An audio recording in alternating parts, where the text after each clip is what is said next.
I tell Taz, whatever, when Punk comes through, you take him right to his locker room.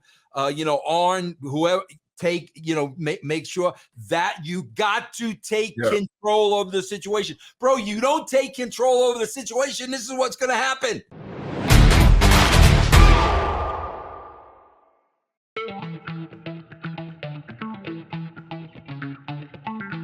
Let's go from so I said the promo that led to Punk getting upset. Okay. So Punk basically did a firestorm, just let it all out at the scrum, which I think was very unprofessional, to be honest.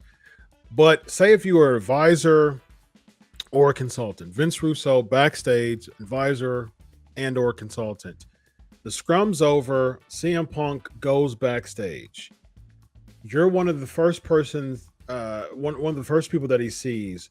What do you tell CM Punk hot off of that just train wreck of a scrum? If I'm Tony Khan? If you're Vince Russo.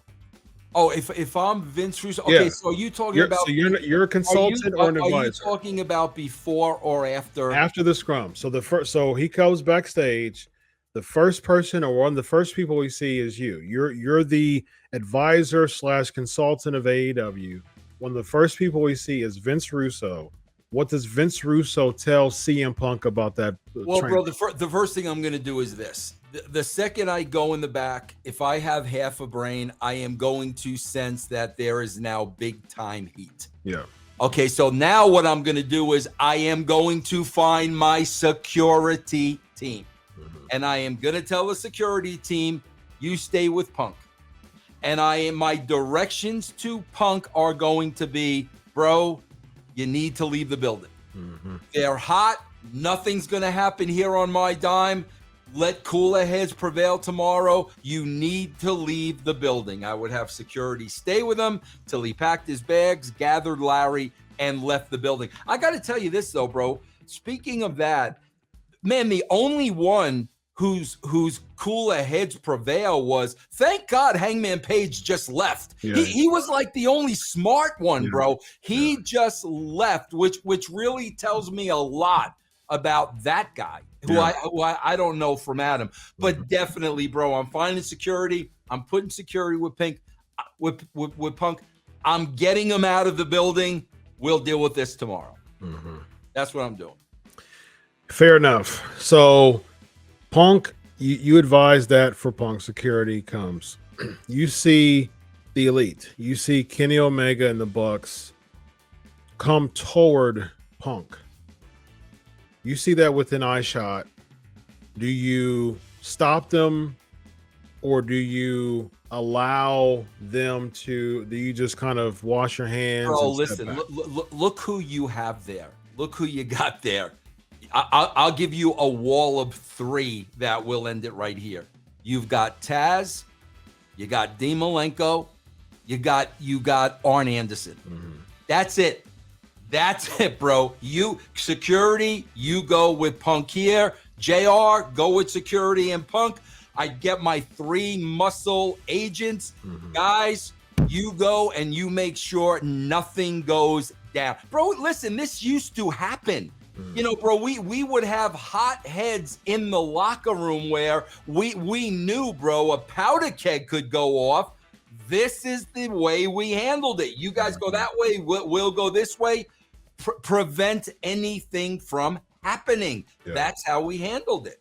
Yeah. It just seems like there would have been a more efficient way in the back to handle this. And I've heard a lot of things as far as what happened. I even heard one of the agents got suspended because he was told to break it up, and he shouted an expletive to one of the VPs, one of the off-camera VPs. And I've heard that, one of, a huge name knew that they were about to confront Punk.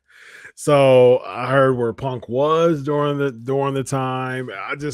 There's a lot of things that I've heard from sources as far as what happened where, and it just seemed like all of this could have been prevented by somebody or some group of people. They knew it was going to be hot. They knew it was going to be tension. But I also want to throw this out there, Vince, and let me know what you think about this.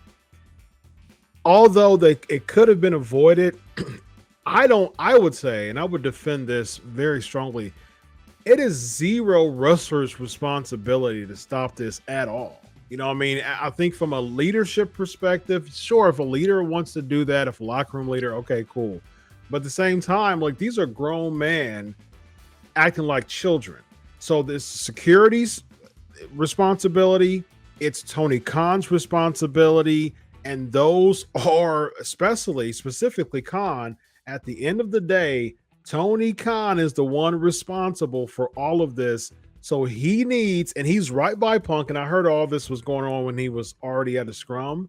First of all, that's the reason why you shouldn't be at the scrum in the first place with other people. Exactly. Because if you know that this was a powder keg waiting to happen, get your butt up instead of sitting next to Swerve Our Glory, and realize that this may something happen. So you probably should be going with Punk. Okay, bro, listen, let's back up to the very beginning. If Tony Khan is at the scrum with these dudes, there's got to be a PR guy or somebody bringing the talent in. Yes. Okay, now, if I'm Tony Khan, CM Punk's going into business for himself, first thing I'm doing without a shadow of a doubt is I'm shutting this down. Yeah.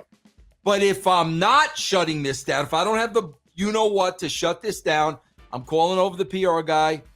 Bro, you mind taking over here for a minute? Mm-hmm. Now I go in the back. Now I'm there. Now I see what's brewing. Now I get my team in place. Yeah. When I tell Taz, whatever, when Punk comes through, you take him right to his locker room. Arn, whoever.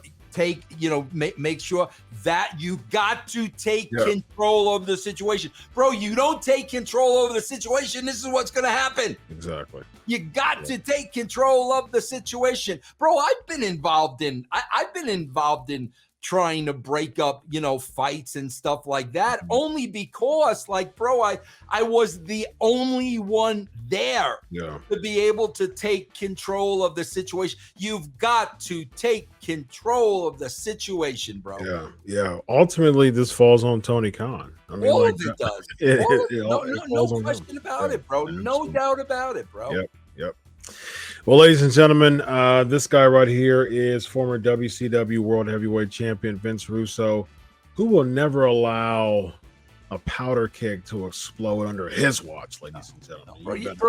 Bro, listen, in the wrestling business, when you're in that type of a position, bro, when you're in management, whatever, you've got to be one step ahead of everything. You've got to anticipate what's going on, the surroundings. You got to be ahead of it, bro. That's part of the job. Yep, it is. I mean, that's called leading. Yeah, man. Yeah. It's called leading. Being a step ahead is leading. So, bro, you don't think real quick, Chris, real quick, bro? You know how many times something went wrong after a match, and the one talent goes to the back first, and he's waiting there for the other talent to come through. Yep.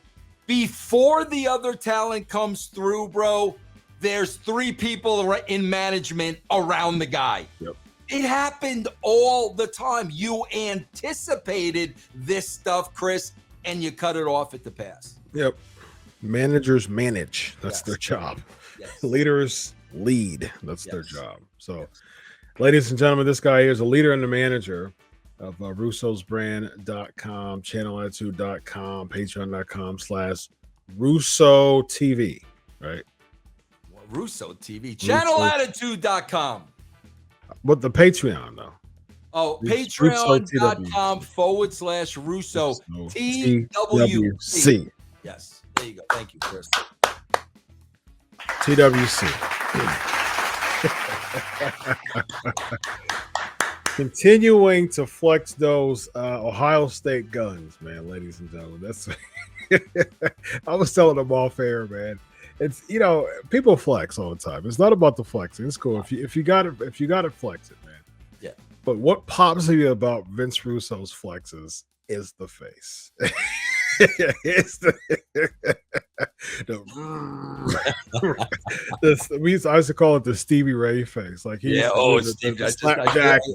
I just did a show with Stevie Ray today. Very nice. Yes. Vince Russo, Dr. Chris, writing with Russo. Solo.